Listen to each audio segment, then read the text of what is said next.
to talk about the cultural industry in Manchester and how you see the health of it today and what we need to do to use that as a tool to re-enliven our city, as Louise said, and get those lights back on. Well, good morning. Thank you, everybody. Hello to everybody who's on the panel and the participants today. Yeah, I've got a few thoughts. I've been speaking to people even today, this morning. I managed to get hold of Councillor Rahman, who's the lead on culture in Manchester. Very difficult to get hold of this morning. But he reiterated the absolute central importance of culture in the economy for Manchester. And there's a few thoughts around that I wanted to engage with. There's probably only one thing that I want to share with maybe in a few minutes' time with the participants and the panelists. The Royal Exchange, that was a pivotal moment that really underscored what the whole industry is facing in terms of culture. Certainly from a UNESCO City of Literature perspective, the venues of the city, the theatres and so on, the universities themselves, the people of the city that bring the stories, the poetry, all of that's been impacted by COVID-19. We've all got stories to tell about it. We've all been hurt by it. A good friend of mine, I won't name who they are, at the Royal Exchange, was made redundant. The impact it's had on her and her life. I mean, these are real stories, real people. And we as a city, after London, we're the second most visited city, and we have had to really rethink about how we respond to that. From a City of Literature perspective, I think what we really wanted to show people is that, one, we wanted to leverage our international links, because we are not alone in this. The whole world is affected by COVID-19. We've got many, many projects that are happening internationally that we can use to basically raise the bar for Manchester itself. However, we can see that even in this time of COVID, that we've had successes that we didn't know, we didn't anticipate. United We Stream, we're probably all aware of that. I mean, they raised something like £500,000 before they wrapped up. And that just shows that when communities do come together, that we can achieve a lot. As far as Manchester is concerned, we've got kind of 3 stages, 3 steps to how we want to reignite, if you like, the economy and make sure that it's where it needs to be. The kind of current kind of space we're at is still the kind of stabilisation, as we're calling it. Manchester, we've kind of, through Councillor Rahman and others in the council, have asked for £75 million, if you like, to really put Manchester back where it needs to be. About 36 million, I think 35.9 million is the exact amount. We've asked for the stabilisation. This is just to survive. This is to keep the buildings running, the people employed, and so that they can focus on really the next stage, which is happening right now, which is stimulus. This is the bit where we want to get the creatives creating. We want to get people feeling that they can do that. We as a city, we've had many projects. I don't know if you've heard about PHS, which is a poetry health service. There's local writer Hafsa Bashir, she's been leading on that. These are the kind of things which are helping in terms of mental health, about messages, positive messages which are keeping people kind of connected with the world and feeling that there is something for that. For the stimulus package, we've asked for about £31 million, and we've got another 3rd stage, which is about the strategic marketing and coordinating. I mean, I feel that even though we're in this very difficult moment in our history, locally, nationally, internationally, that there's opportunities here to get things right. And for instance, we're using Zoom today. I mean, who would have thought we would be using Zoom or Microsoft Teams or whatever?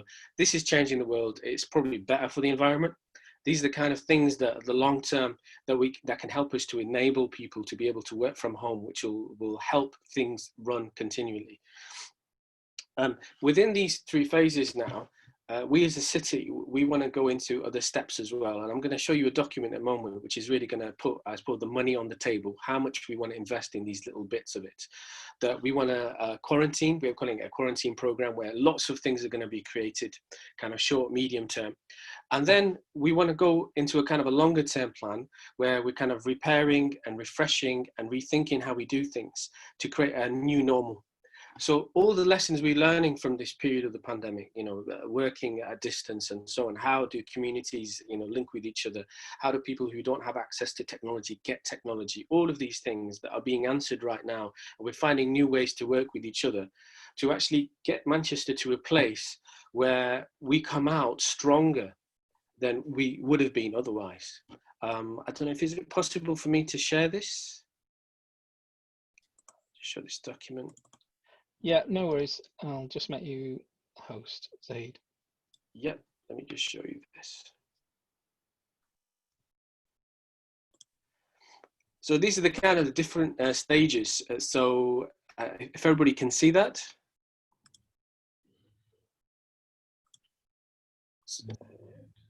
So for the stabilization plan, you can see for over the next like 1-2 years, we're looking for just under 36 million.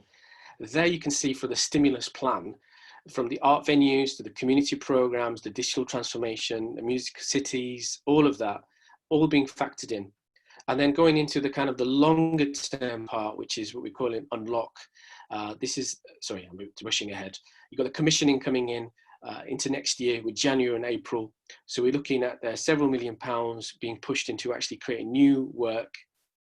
And then longer term again, to carry on building that.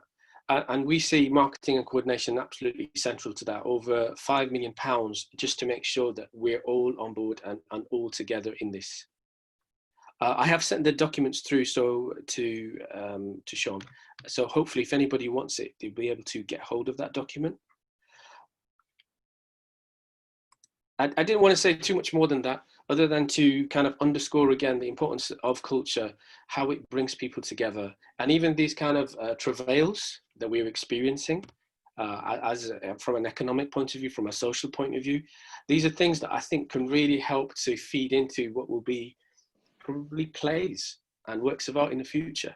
And I think that's not necessarily a bad thing, that, you know, all human endeavor is about us being able to share our experiences and to grow from what we go through. Thanks, Zahid. I mean, it's fascinating, as you say, when you reflect on some of the great work that's been done through the pandemic to connect people and to access culture and arts. And you know, United We Stream was an incredible series. And as you say, maybe we need to keep it going because we're not through this storm yet. No, not yet. But also, I mean, touching on sort of what Louise and yourself have said about the role of that we can take in driving growth in these areas next year. And I look to next year, I guess, just because this one seems to be rapidly coming to a close, but in commissioning new work, and certainly for ourselves at Circle Square, we're going to be opening Symphony Park next year, and we're already in talks with a number of key events organisers, people like the Manchester Camerata, the BBC Philharmonic, the Halle, to how we can use Symphony Park to bring new work to new audiences, and also recapture the love of outdoor of arts next year. Simon, I think we're going to bring you in now just to bring reflections from how you've seen the last 6 months affecting our high street, and how you think you know, we can look to growth in that area. And you know, I quite liked the words that he'd used around stabilisation and stimulation. How can we stabilise our high street? How can we stimulate it? And I'd welcome your thoughts on that. Obviously, we've had Eat Out to help out. We've got business rates relief. What else can be done? Okay, I'll do my best. It's quite difficult to follow, Zahid. There's such an optimistic outlook for the arts and culture sector, which we should all be very excited about. And I think actually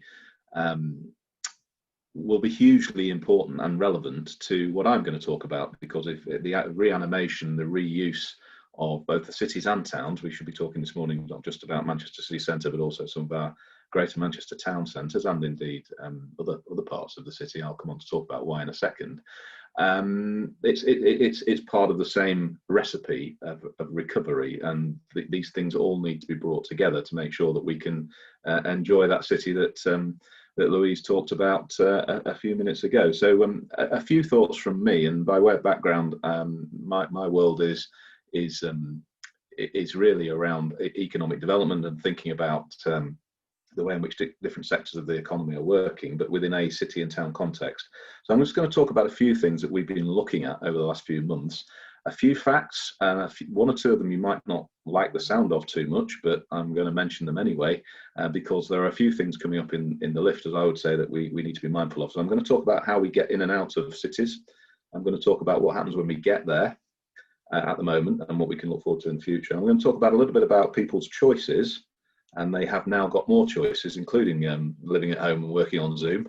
Not everybody's choice, but it's certainly one that's there now and readily available. I'm going to talk about winners and losers and the possibility of a changed environment and what we could do to help those places that are really struggling, as opposed to those that are perhaps thriving more than we might have anticipated. And I'm going to talk a little bit about what next, what sorts of things are out there in front of us that this community needs to be mindful of, and hopefully some of it will be useful to you. So firstly, the big issue at the moment in terms of recovery, as far as I can see, is movement, is about movement. We've been told consistently by government for months and months and months to stay at home. We were told to stay at home, and now we've been told not to stay at home anymore. We've been told to actually get back to various parts of the workplace, including city and town centres. Actually, as we know, lots and lots of people never stayed at home through the first parts of the pandemic. They were always working. And one of the illustrations of that is the fact that actually our roads are now full again. So whilst we have an aspiration to a greener, cleaner city, actually, if you drive around the suburban road network, not the city centre road network, it is full. It has become fuller as the schools have come back.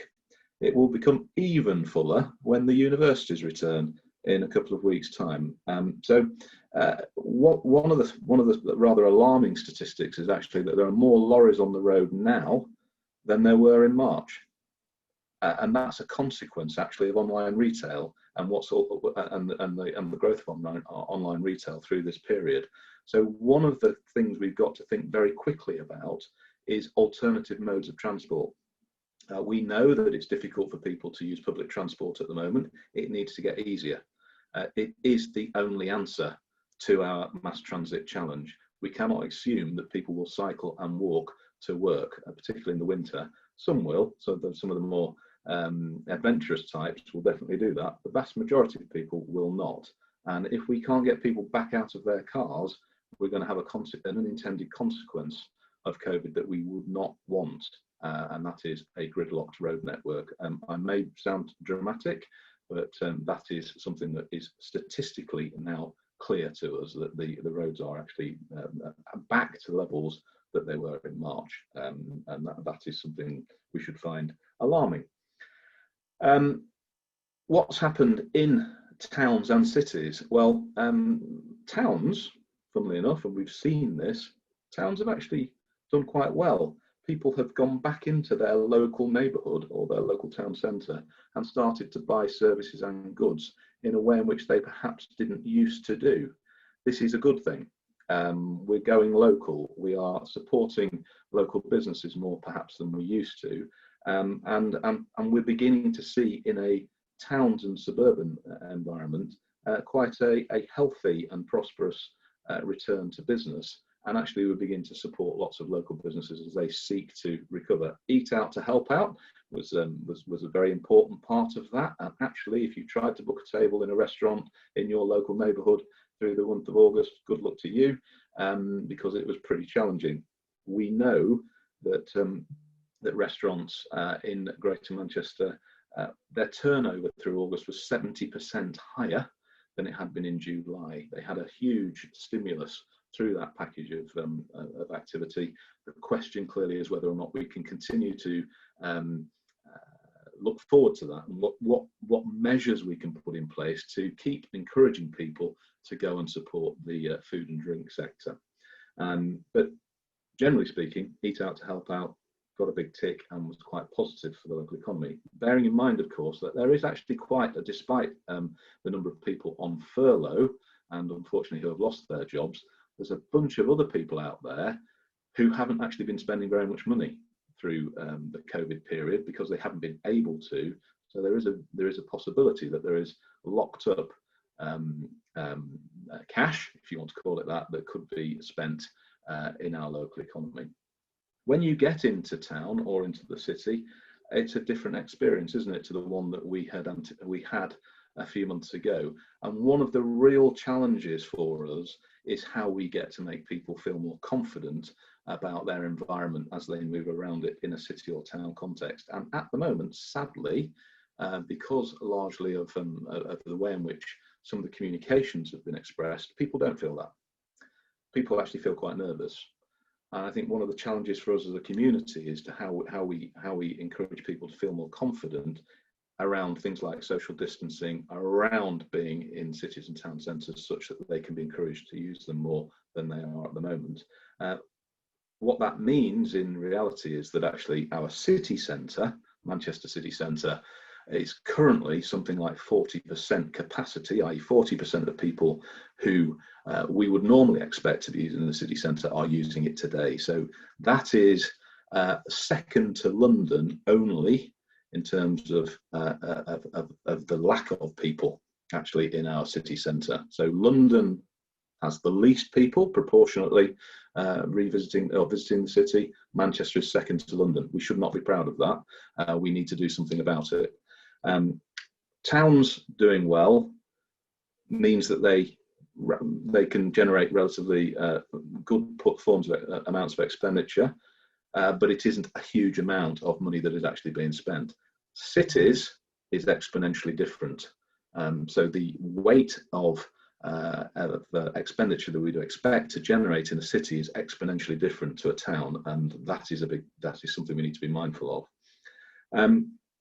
We should also recognise the fact that two other things have been going on, particularly in the retail sector, that are relevant to this.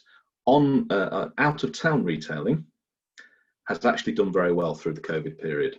People have driven to shops, and they've continued to drive to shops. Certainly once the lockdown was released, people have continued to drive to shops. That has actually contributed to congestion and some of the issues we have around the suburban networks.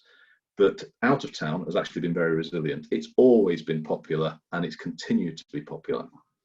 In-town retail has struggled, we know, and continues to struggle because of the fact we can't get people into the city. Online retailing, interestingly, had actually plateaued as a proportion of retail expenditure in 2019. It had actually peaked. We thought that as a percentage of expenditure, it largely plateaued out. Through the first half of 2020, it's upticked significantly, particularly in the food retail sector, as people have shopped online.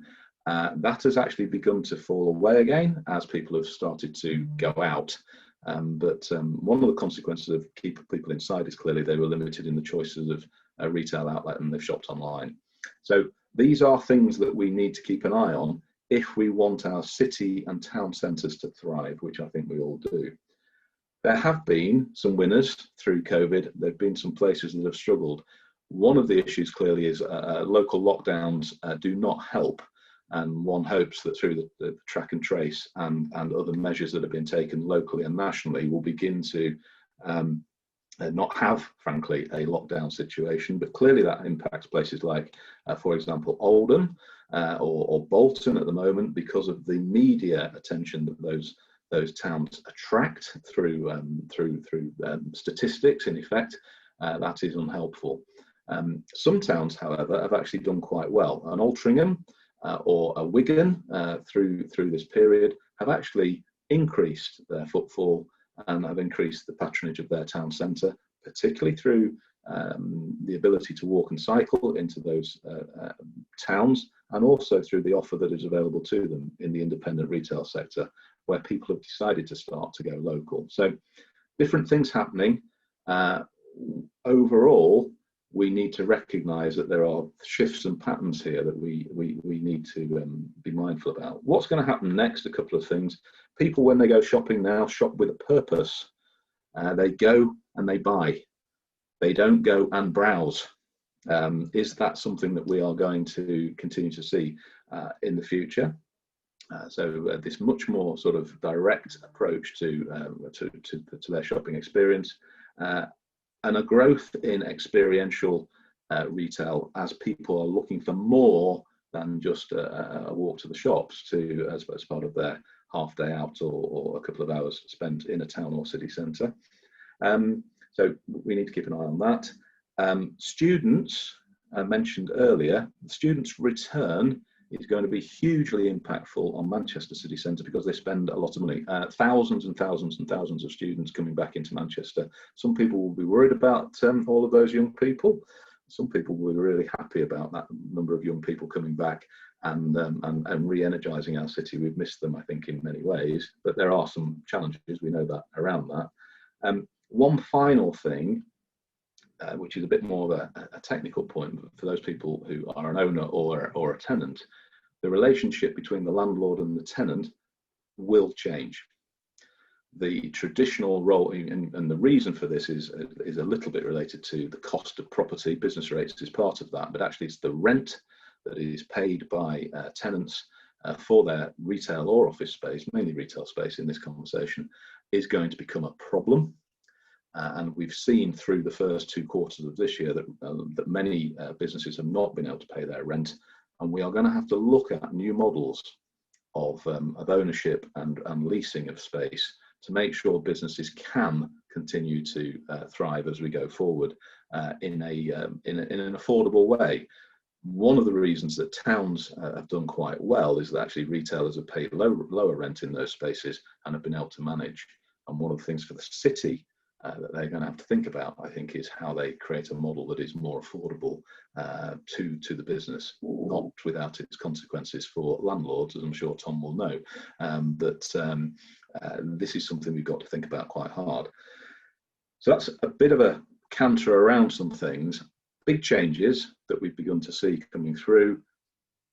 We should be optimistic about both Manchester and the Greater Manchester towns, actually. We should worry a little about transport and the way in which people are choosing to move around, and we should encourage them to use alternatives if we can. But we should be generally encouraged, and particularly given the work that the arts and culture sector are doing and others, there's something to look forward to. So I hope that's helpful. Thanks, Simon. Some really, really interesting insights from you there, and heartwarming, as you say, to hear that actually some of our local towns and our patronage to more local businesses has increased through this. And actually, whilst the one thing I took from what you said there is sort of winners and losers in all areas, and hopefully we can identify what creates the winners and start to spread that around a bit more, actually, and as you say, help change the narrative where local lockdowns might be punishing local businesses unfairly. One thing it also reminded me of when you talked of, I guess, the Eat Out to Help Out and what more can we do. I've seen an uptick in donators, those contributing to charitable causes. And one of the other things that I love in the hospitality sector has been, I don't know if you've come across it, Invisible Chips, which has been purchasing invisible chips off menus to then contribute, sort of donate towards the hospitality sector. And I think, like United We Stream, like Invisible Chips, you're seeing a lot of innovation and a lot of goodwill coming through. And obviously now, so Captain Tom Moore was a prime example very early on in lockdown of how people, I think, have come together more as communities. So as you say, there's a lot of great stuff for us to anchor. It's just what we do with it next to make sure it's not a moment in time and these become embedded behaviours and values that we bring to our city in the future. And when I say city, I mean, as you say, the whole of GM. Also interesting on that reflection on students, and I think having recent conversations with the universities, it was heartwarming and optimistic to hear that they've actually got a great volume of students coming back. More domestic than international, which changes the profile for the universities, but will enliven our city again because it brings a huge volume of young people. And as you say, whilst that will be concerning, perhaps because of the connotations attached to students, how they enjoy life and how they're less at risk. Perhaps, though, I think everyone will be shaped by the last 6 months, and we'll see a more considerate student in our city that's here primarily for education and perhaps slightly less for partying, which I think a lot of them in the last 5 years have certainly focused on. I want to personally touch on how science and technology will have a role in our recovery as well. And behind me, whilst I'm not in the city centre today, I'm in Alderley Park, our campus here, which is a big bioscience campus. The role of our science and tech sector cannot be underestimated in our recovery. We are in Europe the #1 growing tech sector, and for life sciences we are one of the major clusters in the UK. And some of the resilience, growth, and adaptability of these businesses has just been, heartwarming, I guess is my expression today. Whether it was the Medicines Discovery Catapult turning around in 3 weeks a Lighthouse lab to provide critical testing infrastructure, or companies like Yourgene that have quickly created diagnostic tests, again, so that people can now access a commercial test. They can pay and go for an antibody test, they can pay and go for just a COVID verification test. These things will start to create layers of assurance and capacity in our system that means that people can more thoughtfully manage how they interact and leave or enter the workplace. And for businesses, it means they can provide more assurity to their teams. So I think, the life sciences sector has been a thriving sector in Manchester, and in the last 6 months, all we've seen is that grow. All of our lab space has been let or relet or in back-to-back, and it's been something that's been, our challenge is facing that demand and anchoring it in and taking the opportunity that this pandemic brings to strengthen. And we've seen huge waves of digital transformation coming through the health system and into the NHS. What's been achieved is just quite incredible. So a lot of heart taken from the science and tech sector, but also there has been, of course, challenge within that. And we do know, whilst we've seen a level of resilience across the 300 businesses that we have in GM in Cheshire working within our campuses, we haven't seen many of those become insolvent. We have seen, like all industries and sectors, levels of redundancy and real concern, a lot having to take on government grant, government loan, or future funds, sort of basically bringing in leveraged investment to their existing shareholders and investors to shore up their businesses. So the level of debt saddled in business is a worry. I think that hasn't been, that's affected all sectors. So I think, before we go to Q&A, say heartening to hear the different viewpoints from an economic regeneration point of view, from the arts and culture, from retail. And I think, there is a lot of optimism there, but it's what we do with that optimism to perpetuate or maintain it and to bring it through. So should we open up for some Q&A and see if any of the participants want to pick up some questions, because we've got about 15 minutes now. And Sean, perhaps if you're able to look in the chat and bring out any questions, that'd be really helpful. Yeah, absolutely. Thanks, Thomas. So everyone, please feel free to submit your questions via the chat function. And we've got an observation from Charles Blair, who says, good to hear Louise's reference to connecting with other global cities and share solutions and opportunities for recovery. And Charles says that he's building cultural bridges with Toronto in that context. And they've just launched a 10-year public art strategy. So yeah, like I said, more an observation, that one. Getting a thumbs up from Louise on that. Emma Sheldon says, with variability across sectors in terms of growth or shrinkage, are collaborations being considered to help an inclusive recovery across a number of sectors? I don't know who wants to take that one. I could say something about that if you want me to just to start the ball rolling. So I think it clearly, one of the things that is evident and now is evident, rather than something we might have thought was going to happen, is there clearly is there are going to be very big differences in the trajectories around which sectors are going to grow the most quickly or recover the most quickly over the next, let's say, 2 years. So it's important that actually, yes, we do make sure that we get cross-sectoral thinking going, and there is actually an innovation strategy being developed at the Greater Manchester level. Louise will be sure aware of that, as will others, I guess. which does seek to begin to think about the way in which we can make sure that, for example, or some of the advances that are being made in the health and life sciences sector, Tom touched on them in his comments a few moments ago, are brought over into other parts of our economic strategy. It's important that we do that. So I think that will happen. I think it has to happen. And I think there is already some thinking around that coming forward. Yeah, I'm happy to come in there. I thought there's some good comments. There's loads of work. I mean, it's when you work in Manchester, there's so much going on within the city that you can easily be consumed by just Manchester, but it is really important to be looking out as well. And there's a whole network, an international network called Resilient Cities, which would include Toronto, cities like Philadelphia, Boston, some of the major cities across the continent of Europe and Asia and America.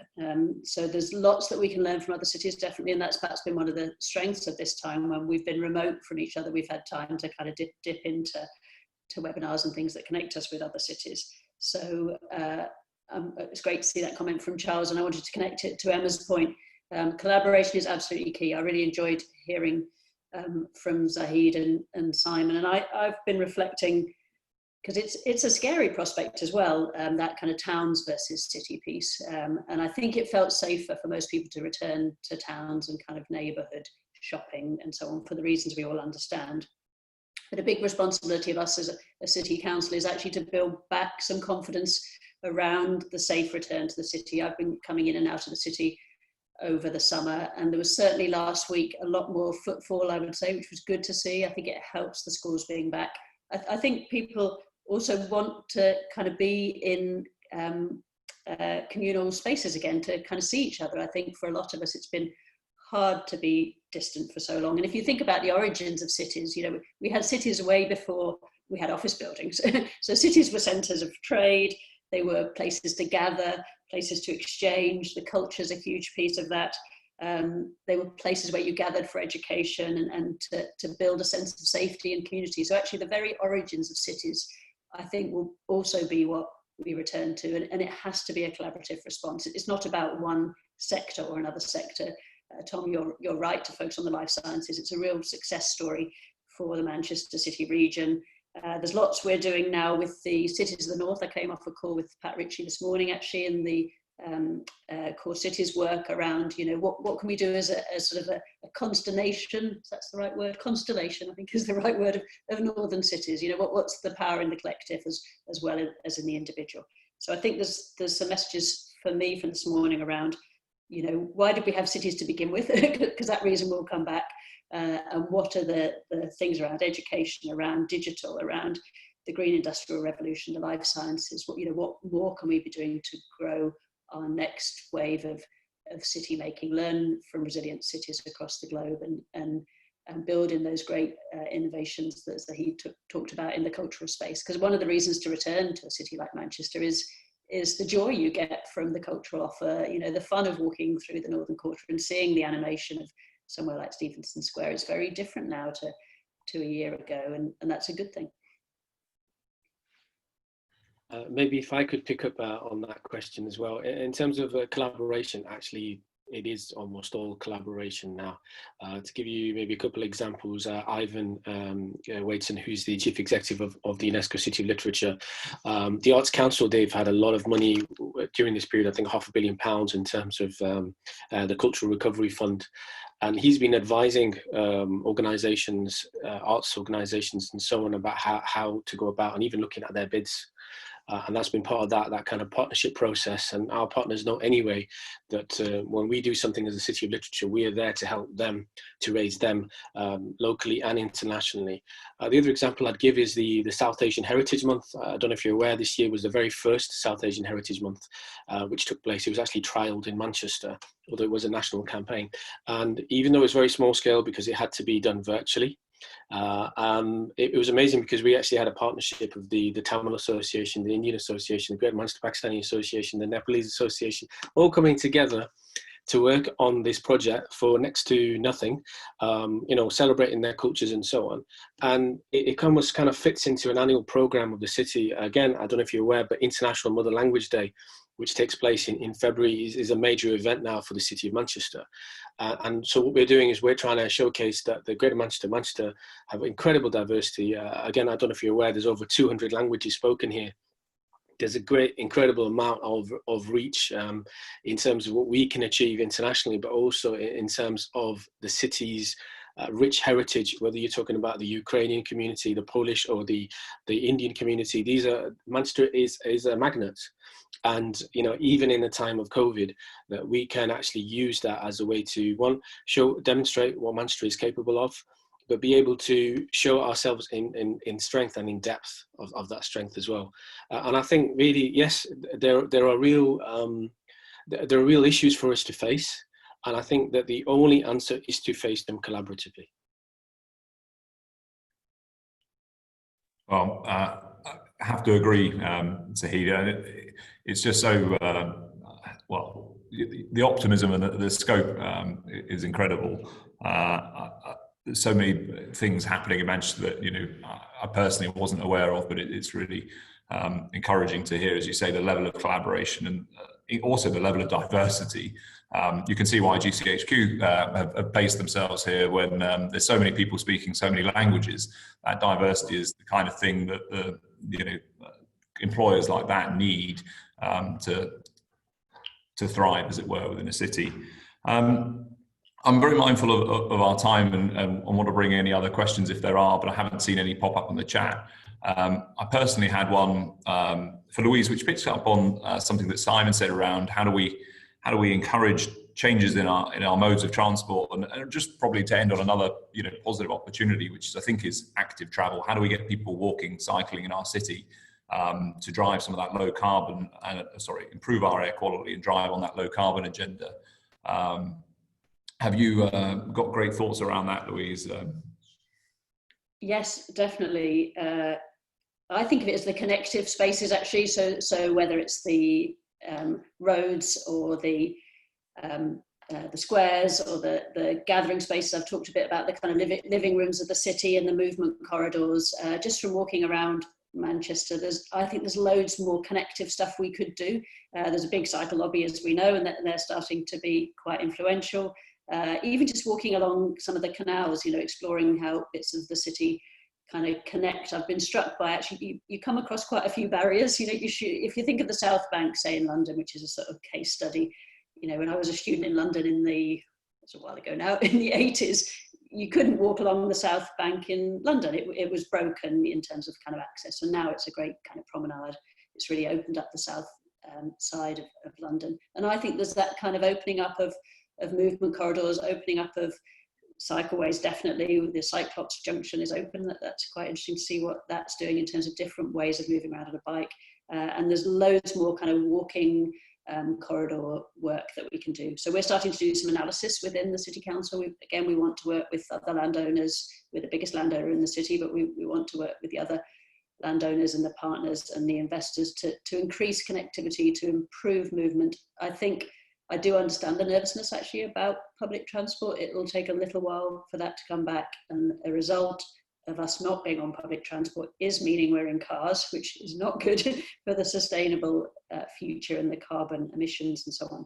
So the more we can encourage healthy patterns of movement, walking, cycling, encouraging children to scooter or cycle to school, to walk in, walking buses, that kind of stuff. We're putting quite a bit of focus and analysis on that, see where it is working.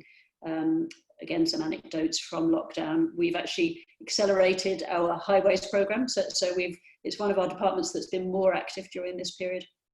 We've managed to pedestrianise, I think it's 20 streets in the city now. Deansgate people talk about a lot, but across the city there are another 20 streets that have been pedestrianised and will, I hope, remain pedestrianised. We'll consult on that, but it'll mean we've got a more movement friendly and a more kind of livable city, I think. So again, it is a silver lining from this time, but it matters that we can move around healthily, and I think it was right that Simon linked that kind of to the economic story as well. When people feel safe in a space, then that kind of trade and gathering exchange that I talked about comes together. Brilliant, thank you. Well, there's one more question I think we've got time for from Michael Morris, just around the likely impact on office space usage with semi-permanent trend.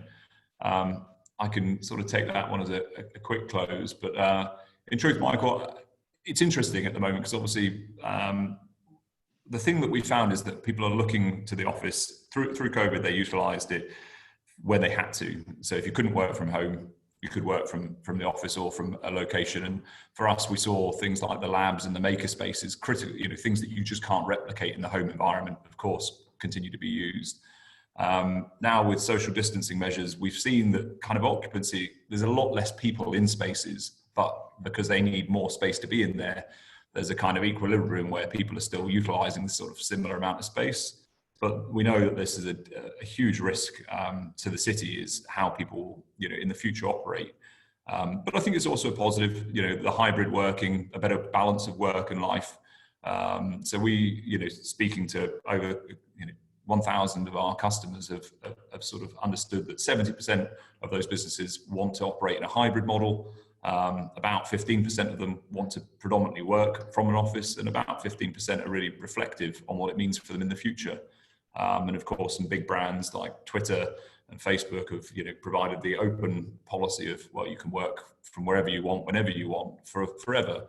And that's great for those American tech companies. But I think what it misses is exactly what Louise and Simon said: the exchange of ideas, the innovation, those the things that you benefit from human interaction, we will miss out from if companies wholly operate from home. And I think the longitudinal data isn't there to see how companies will thrive or not, or how health will suffer or not as a result of working from home. But I think I take a lot of comfort when I read things, sort of the post recovery from New York of 9/11, where for a number of years there was a real challenge in New York after 9/11. A lot of business closures, some residential areas suffered deeply. And there was talk of, would people ever go and work from a skyscraper again? But sure enough, they did, and they built them bigger and higher, and they pay more rent for them. And so I think there's lots of lessons to be learned from other great cities in this world that have suffered and endured and come back greater. So for Manchester, as we did after the IRA bomb, I think this is another major shockwave that we will hopefully recover stronger from. So, some closing comments from me, I guess. I'd just like to take the opportunity to thank Simon, Louise, Zahid and Sean and Pro Manchester again. I think it's been a great discussion. There's a lot more to do on this, and hopefully we'll get to revisit this as a sort of discussion area in a few months to see how we're all getting on and where we stand as a city. Thank you, everyone. Thank you, Thomas. Thank you to all of our speakers today. And thank you to you, ladies and gentlemen. That concludes our webinar for this morning. I will send out the post-event email later today, and I look forward to seeing you next time. Thanks a lot. Thanks.